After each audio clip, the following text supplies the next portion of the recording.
Hello and welcome to a smerdp video, and today we are looking at another Marvel Omnibus, in particular X-Men the Animated Series, the Adaptations. So back in the 90s we had the amazing 90s X-Men, which is well known to have captured a lot of us middle-aged people and making us X-fans for life. So this was in particular my journey. It used to be on BBC Two on a summer's morning back in whenever it was, very early 90s. I think it was 92 it was actually released. And then eventually they released them into a sort of comic form. Now, I'm not gonna lie, I've probably read a few of these, but I've never read lots of them. So this is quite exciting for me in terms of actually getting this.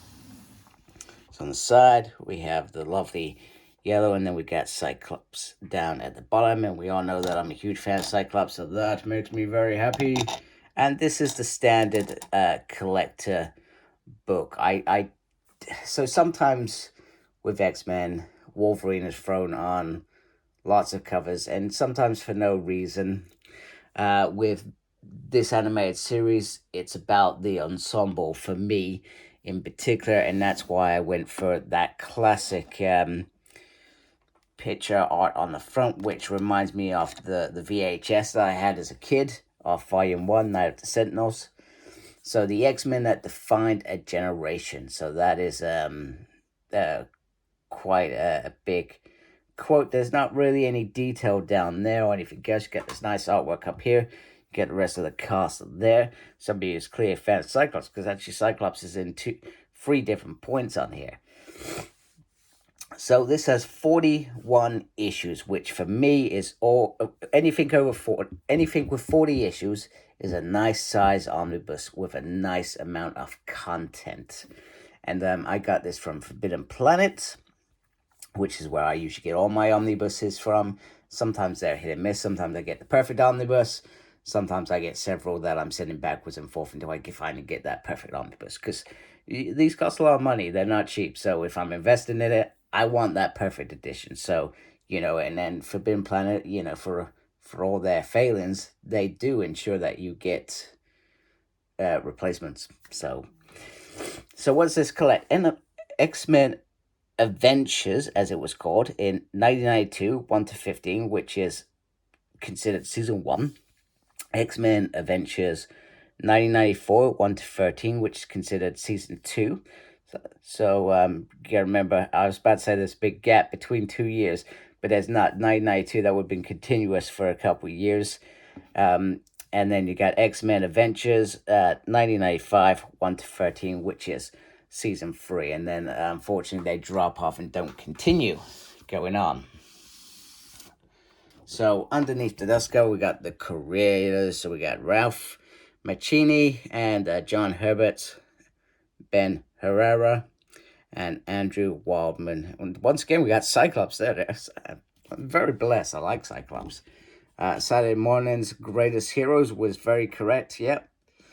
It just gives a little synthesis of what the series is. And even just this moment is making me feel like I want to go watch some X-Men. That looks really, really nice like that. I do like that. And then on the front, you got this nice colors, etc. So let me just adjust my camera to try and get this into a decent position with the light in a nice position as well, as we look inside the book.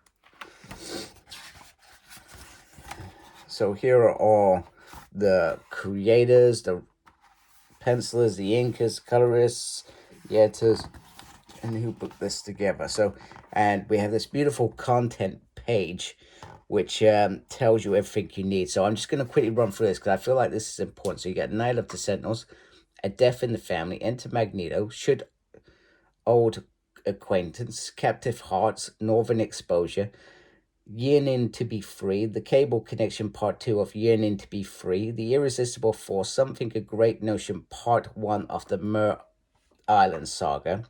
So, just so I'm clear, some of the it's like they almost renamed some of the episodes, so it just throws you off slightly. So where Archangels Dare to Dwell, Part 2 of the Mirror Island Saga, 25 Part 3 of the Mirror Island Saga, and All Yesterday's Part 1 of Days of Future Past, Even a Savior, Part 2 of Days of Future Past, The Sleep of Reason, Sometimes They Come Back, Something Sinister, Cast a Giant Shadow, Red Death, Metallic Memories, Down on the Booyah, Time Fugitives, Time and Time Again, Time Fugitives Part 2, A Rogue's Tale, Beauty and the Beast, The Trouble Is Not in Your Settee, so that's Mojo verse if I remember rightly, Reunion Part 1, and then this bit threw me off, The Savage is Loose. Apologies, I seem to have come down with cold. The Lady Takes a Chance, In Spirits Joined, Phoenix Saga Part 1, Phoenix Saga Part 2, Phoenix Saga Part 3, Now Come the Star Jammers, the Phoenix Part 5, so that's a bit random, so it's gone from the Phoenix Part 1 to 5, and then it throws in Now Come the Star Jammers. And it's got the Sacrifice, Darkness Within, The Princess and the Princess, then it skips and it's got the Power Corrupted, so it's really weird sometimes. Then we got Savage Land, Savage Heart, Between Garrick and a Hard Place, No Time for Illusions, The Dark Phoenix Saga Part 1, The Inner Circle, and then it stops saying the Dark Phoenix after that point. No, You Can't Go Home Again, Crime and Punishment, The Final Fate of the Phoenix. So it ends with the Dark Phoenix, so it doesn't give you every single episode of the animated series. It just gives you probably some of the great highlights, but there are some singular issues in there. If you think back to A Rogue's Tale, but maybe they thought that there's moments in there around the Magneto and Xavier background story that was important. Maybe those things are changed, and I don't actually know that they're changed, so it'll be interesting to see how that pans out. I want to try and see if I can see a cover in here, because I want to see if they're adding covers in there, so I'm just going to go a little bit slower. But the artwork is absolutely fabulous. Here we go. X-Men Adventures. And it's so nice just to have one book with all of this collected in from my perspective. You know, I'm going to start reading this next week. I was saying last night, I haven't read nearly enough X-Men lately. I've actually been reading a lot of Spider-Man over the last year. So I feel like perhaps now's a time to go back and read some X-Men, and in particular I want to start with this book because, you know, we got X-Men animated 97 coming out of Disney later in the year. I'm definitely going to rewatch the series, so, you know, it feels like a nice time to read this sort of book. I've also got Excalibur that I'm reading in the background, and once again, haven't read that nearly enough. That's a Mojo verse. Oh, I love that one. Then we got Reunion, so it's a very, very nice book. I think season 1 and 2 they've captured a majority of the episodes, but season 3 is certainly feels like it's just about the Phoenix, and you've got the Storm story in between, and then it's back to this. Wow, that's a beautiful cover. So it certainly does feel very, very nice. I'm gonna try and be careful that I don't show you the actual end page, etc. Yeah, I'm gonna put my on there. So you got mutant animation, so this is just like an interview. I said it's an interview, so it's just a how they've adapted it, etc. Then you got this. This is probably what the graphic novels were like, if I remember rightly, or maybe I'm wrong. I could be wrong. That looks very, very nice. I like that.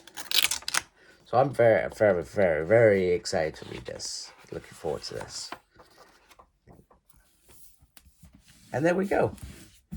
What a beautiful adaptation of a series that got a lot of us hooked. So once I watched the series, I realized there were comics. And then from there, my dad would buy me the odd comics. So with my nan, then I started collecting trading cards.